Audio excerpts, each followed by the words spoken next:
Magandang araw sa inyong lahat. Narito na ang pinakamainit na ulat sa lagay ng panahon ngayong Biyernes, July 18, 2025. Si Bagyong Krising ay tuluyan ng naging isang tropical storm at patuloy na lumalapit sa Northern Luzon habang unti-unting lumalakas. Naglabas na rin ang pag-asa ng Signal Number 2 sa ilang mga lalawigan sa Hilagang Luzon, kaya dapat tayong maging alerto sa mga posibleng epekto ng malakas na ulan at hangin. Kung gusto mo lagi kang updated sa lagay ng panahon, huwag kalimutang mag-subscribe dito sa channel. Ayon sa pinakahuling datos ng pag-asa, ang sentro ni Bagyong Krising ay nakita sa layong 335 kilometers sa silangan ng Echagüe, Isabela at 325 kilometers sa silangan ng Tuguegarao City, Cagayan. Kumikilos ito patimog kanluran Hilaga sa bilis na 20 kilometers per hour, may lakas ng hanging umaabot sa 65 kilometers per hour, malapit sa gitna at bugso na umaabot hanggang 80 kilometers per hour. Umaabot ng hanggang 500 kilometers ang malalakas na hangin nito mula sa gitna. Dahil dito, nakataas na ang Tropical Cyclone Wind Signal Number 2 sa mga lugar ng Batanes, buong lalawigan ng Cagayan, kasama na ang Babuyan Islands, Hilaga at silangang bahagi ng Isabela, Apayao, hilagang bahagi ng Kalinga at Abra, Ilocos Norte, at hilagang bahagi ng Ilocos Sur. Ang Signal Number 2 ay nangangahulugang inaasahan ng hangin na may bilis mula 62 hanggang 80 kilometers per hour sa loob ng susunod na 24 hours. Maaari itong magdulot ng minor hanggang moderate na pinsala sa mga mahihinang estruktura at sa mga pananim. Samantala, nakataas din ang Signal Number 1 sa ibang bahagi ng Luzon, kabilang ang natitirang bahagi ng Isabela, Quirino, Nueva Vizcaya, natitirang bahagi ng Kalinga, Mountain Province, Ifugao, ilang bahagi ng Abra at Benguet, parteng Ilocos Sur, La Union, hilagang Pangasinan, hilagang Aurora, hilagang silangang bahagi ng Nueva Ecija, Polillo Islands, Camarines Norte, Camarines Sur, at Catanduanes. Bagamat hindi kasing lakas ng nasa Signal Number 2, dapat pa rin tayong mag-ingat sa posibleng pagbaha at pagguho ng lupa. Ayon sa Track and Intensity Outlook ng Pag-asa,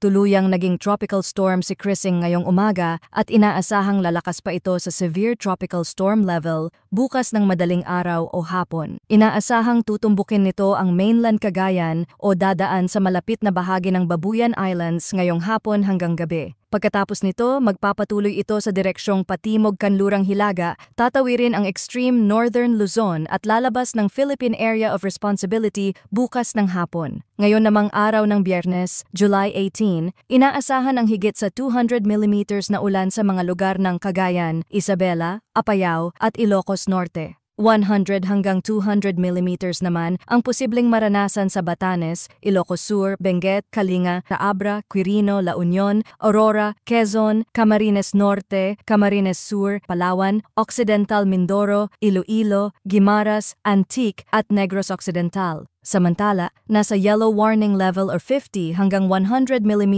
ng ulan ang aasahan sa Pangasinan, Nueva Vizcaya, Mountain Province, Ifugao, Albay, Sorsogon, Masbate, Catanduanes, Metro Manila, Zambales, Bataan, Tarlac, Pampanga, Nueva Ecija, Bulacan, Rizal, Cavite, Batangas, Laguna, Oriental Mindoro, Marinduque, Romblon, Aklan, Capiz, Negros Oriental at Zamboanga del Norte. Sa Sabado, July 19, makakaranas ng 100 hanggang 200 mm na ulan ang Ilocos Norte, Apayao, Batanes, Cagayan, Kalinga, Mountain Province, Abra, Benguet, Ilocos Sur, La Union, Pangasinan, Zambales, Bataan, Cavite, Batangas, Occidental Mindoro at Antique. Habang 50 hanggang 100 mm naman ang inaasahan sa Ifugao, Isabela, Nueva Vizcaya, Metro Manila, Tarlac, Pampanga, Nueva Ecija, Bulacan, Rizal, Quezon, Laguna, Palawan, Oriental Mindoro, Romblon, Marinduque, Aklan, Capiz, Iloilo, Guimaras, Negros Occidental